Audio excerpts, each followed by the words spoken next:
jamge no waali fini weeti e men ñande mobare sappo colte ujune ɗiɗi e nogas jeegom ina hawre e nogas ɗiɗi yaawa ujunere e temen nayyi capannayyi jeeɗiɗi fergo konngudi daɓɓi congoori gilli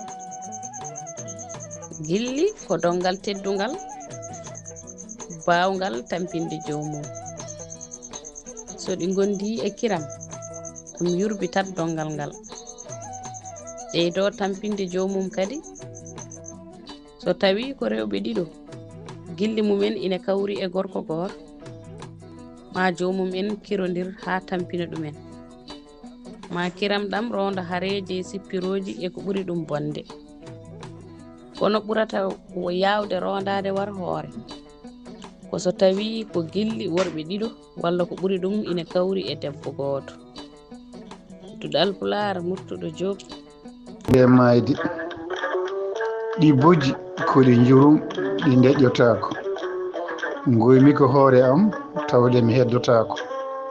mbeɗa heeɗo haala mayɗo mbo jabotako gite ina ceŋi e natal ngal dille mum keɓotako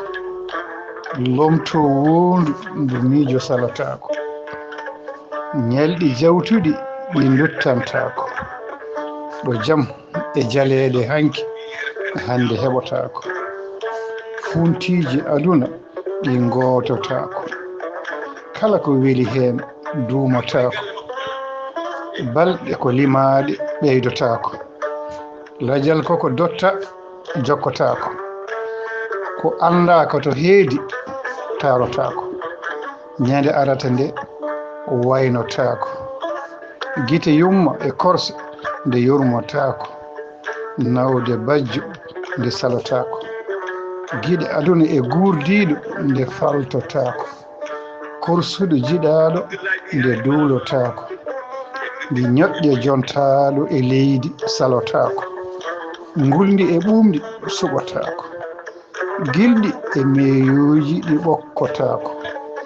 jontaɗo hanki mo mbugu jurotako hande hunduko heewi leydi ndi wukkittako joom toga togi lelima ɗo wakkilittako elle wonɓe nde mayde wajotako jaloɓe seeɗa woyoɓe ko heewi kon elle ɓe miccotako nde mayde ko arore firtotako kala nde tawruma a heblotako no moƴƴi eno boniri fof nde suɓotako yonde taw ene peewal tawde nde suuɗotako lamtorsal walla mbiyamo Abdoul Toksel